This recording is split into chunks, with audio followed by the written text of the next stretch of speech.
asking me and inviting me. And really to the whole entire house of faith, thank you. As Pastor Fleming said, my name is Officer Williams. I've been in law enforcement for about 17 years now. I've been with Greenville the past 14 years.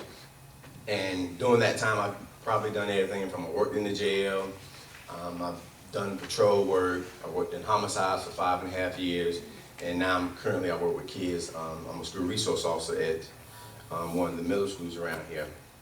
And as Pastor said, we all have TVs, we all have Wi-Fi, internet access, and we can see all the events that's going on in the world today. And everybody has a strong opinion about it, me included.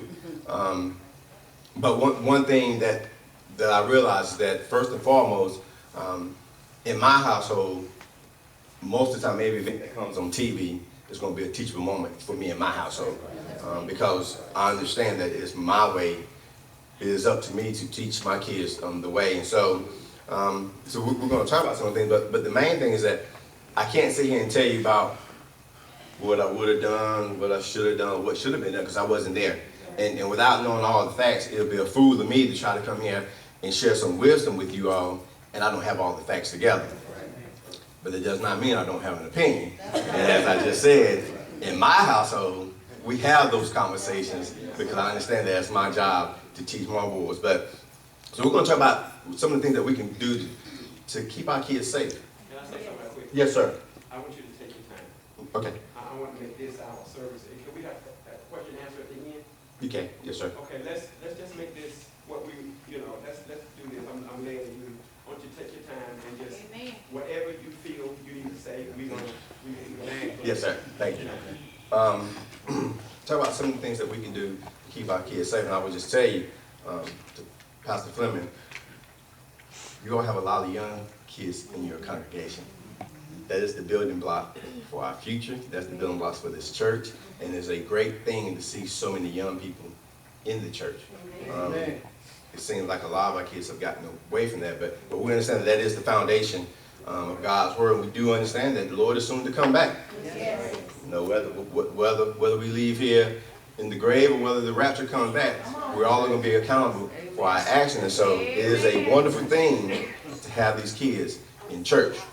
Because one thing I do know is that if they are in here with you all, I don't have to worry about them being out there on the street. So that is a wonderful thing. I got my little note cards up here, and the kids put me to shame because they came up and they recited their verses. And so I told them, I said, I might just throw these on that. But praise God.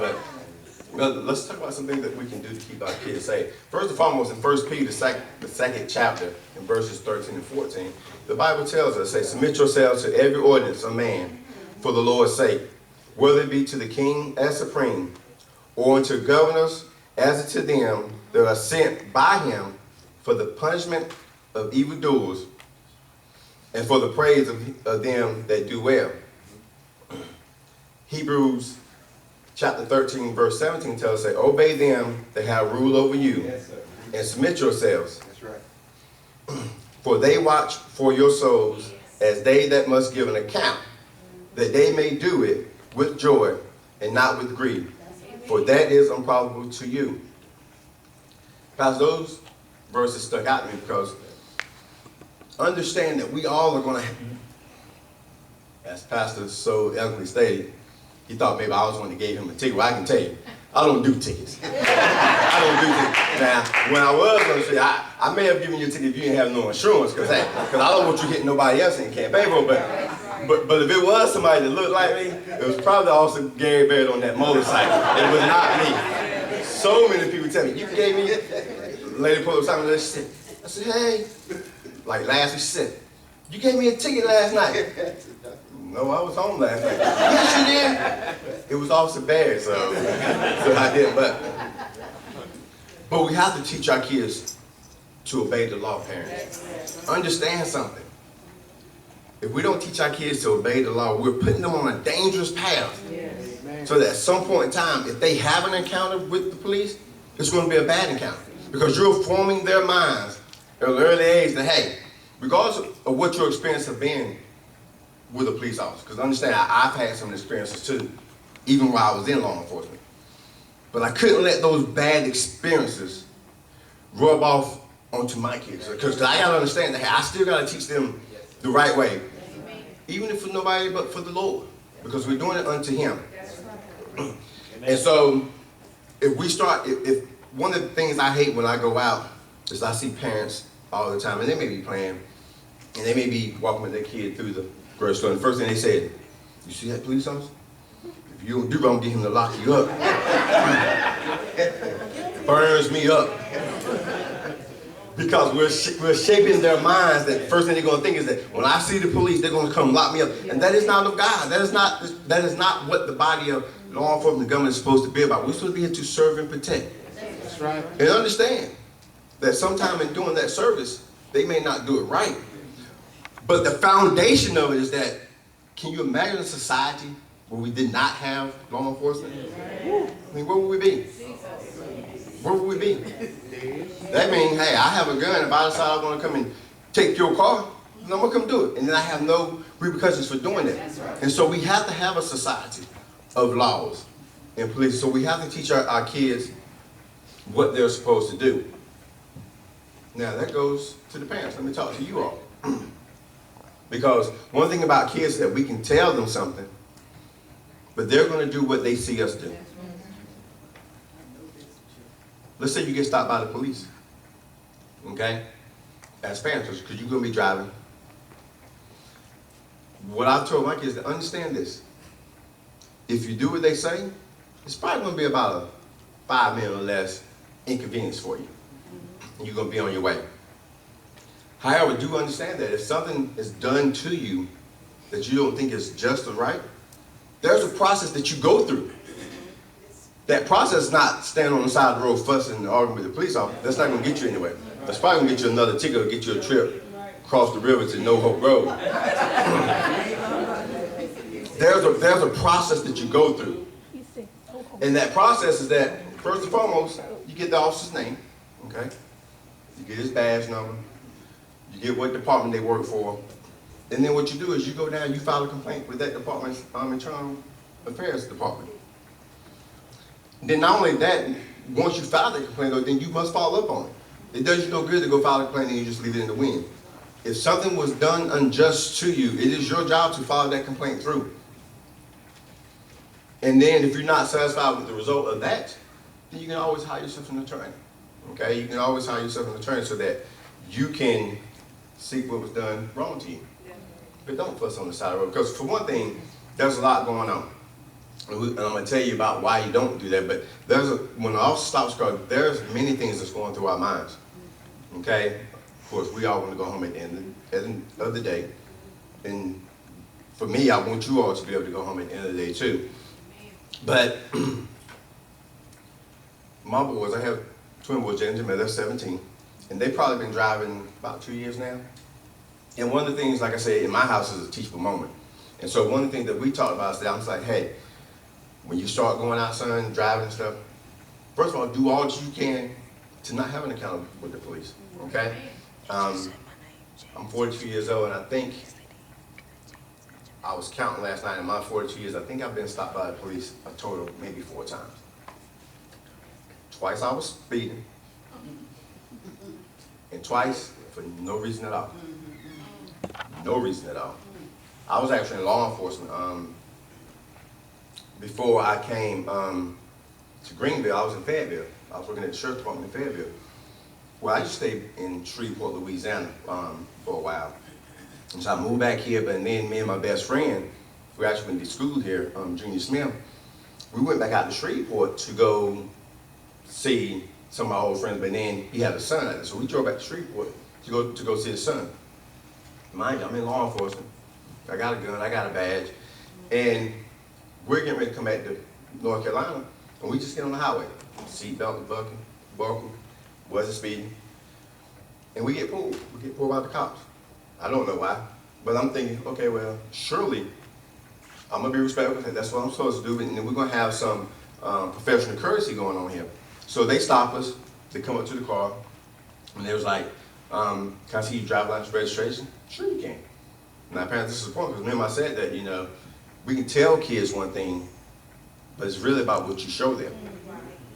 And so, I get my driver's license out, get the registration card, and then they start asking a whole bunch of questions before they even told me why they stopped us. They're like, you know, what are you doing here? Because I had North Carolina tags, and I'm all the way over in Shreveport, Louisiana. And so just, why are you here, da da da. So I tell them, you stay here, we come back, da da da. They was like, okay, can you step out the car? Now mind you, they still have not told me why they stopped us. I know we want to, we just got on the highway. And so I'm like, sure, you know. Now I'm a little warm, but I understand I'm not finna cut up because one, I'm down in Louisiana. I'm sure you're trying to get locked up down there. I'm just telling you. I mean, hey, I was a little heated, but I'm like, so I said, yeah. Well, another cop go around to the other side to get my friend out, and he's upset, you know. Matter of fact, we moved to Shreveport because he was out there playing professional football for the CFL. And so he's like, you know, why are you getting out? I'm like, dog, chill. Man, and so now I see the police response getting out. I'm like, hey, just chill. Because I understand that, hey, for the most part, if I just do what they say do, it's going to be a little inconvenience. But hopefully I'll be on my way. Mind you, I'm in Louisiana. And so I make them sit down and cry. So we go and we sit. And so then they ask me to search our car. They still have not told me why they stopped me. I understand. I'm like, so now he's hot. Now he ain't driving. So you be quiet. You know, because sometimes your passenger make things a whole lot worse. So I'm telling you, you just be quiet. I got this. But understand, on the inside though, I'm a little warm because understand that when he came to the car, I explained to him, hey, I'm in law enforcement. I have my credentials. I have my service weapon on me. Okay, he said, that's cool. So they go and they search the car. And let me explain something. When I say they search, I'm talking about they doing everything. Well, first of all, when I told them that I was in law enforcement, this is what the cop told me. I don't care about that. You know how many cops we've locked up smuggling drugs through here? So then they told me what they was looking for. But hey, I know we didn't have any drugs. So you tear my car up. Which they did. When I say search, I'm talking, they went up under the hood, they took all our clothes out the bag, they went through bags, they went through shoes, and right here on the side of the road. One cop is searching, the other cop is standing back at the car talking to us. And I'm a little upset, I'm a little warm, but I understand. Now this 5-minute encounter has turned into a 20-minute encounter. But I also know that if I cut up, it's probably gonna be a long night for me. And so we sit there and they go through it. Matter of fact, they call for the dog to come. So it took about a 30-minute time. So finally, when they didn't find no drugs, they still didn't tell me why they stopped me. They just threw our junk back in the trunk, shut the door, and then they drove off. Why did I bring that up? Because understand that 99% of your police officers are doing what they're supposed to do. They do it well. And you have that few that's going to go outside the line. Exactly. And I could have cut up, and they probably would have found a reason to lock me up. Exactly. And then I'm going to have to explain why I couldn't keep my cool. Now, what I should have done is what I just told you all that you do if you have a bad encounter. File a complaint, follow up. But understand that Shreveport, Louisiana is a 14, 15-hour drive. So by the time I got back to North Carolina, I had them calm down enough where I was like, it ain't worth it. I'm going to move on, and I'm going to just let the Lord deal with him. But here's the kicker, though. The person, the officer that was being the nastiest, that was searching my car, that said he didn't care, I was a police officer, he was black. Wow. He was black. And it was the white officer that was cool with us. We'll talk about that a little later.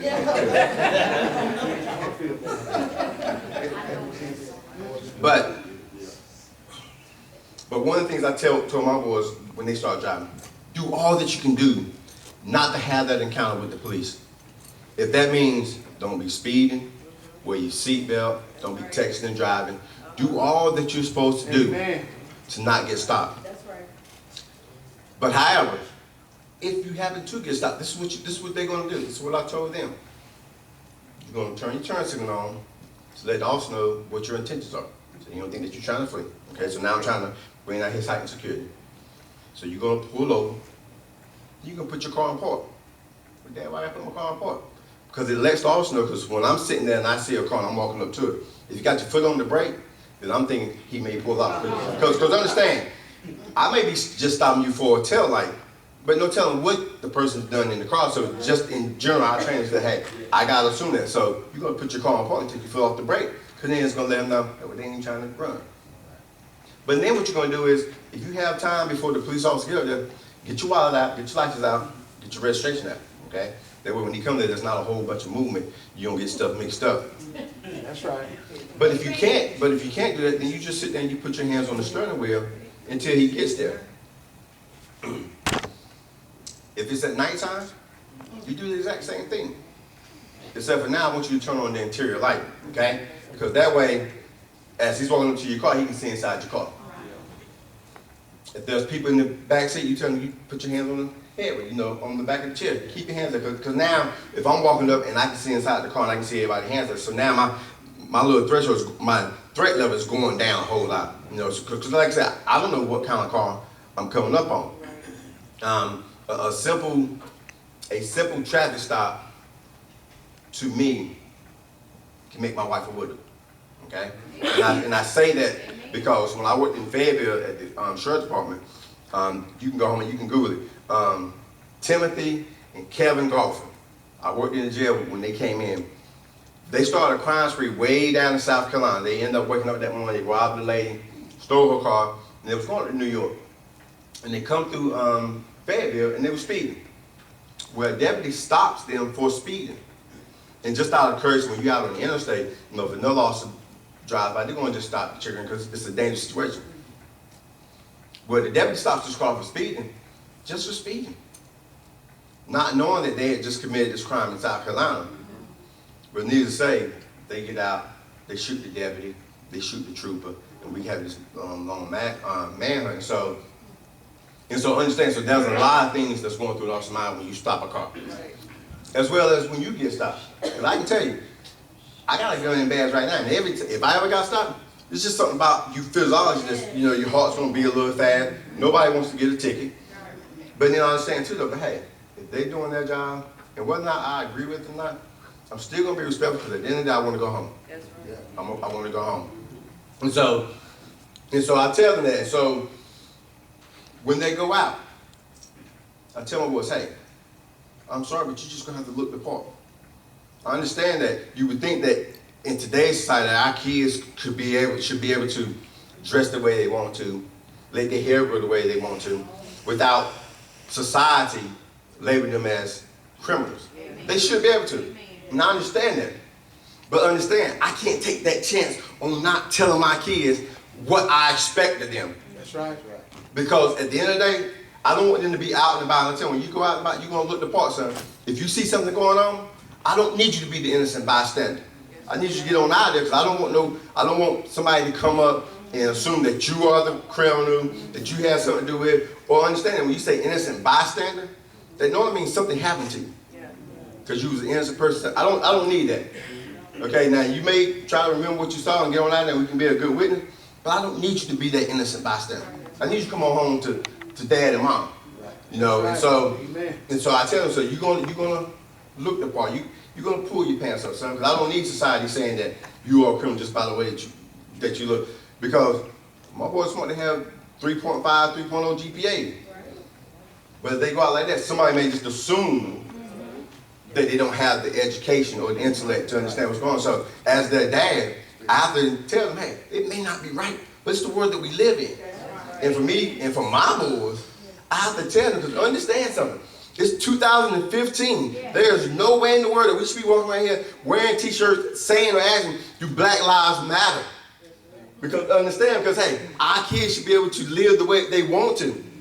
But at the end of the day, since we can't, it's my job as their father to teach them the ways, the right way, the wrong way. Because at the end of the day, the two most important Black lives that matter to me right now are those of my own. And so it's my job to make sure I teach them, this is what you will do, son.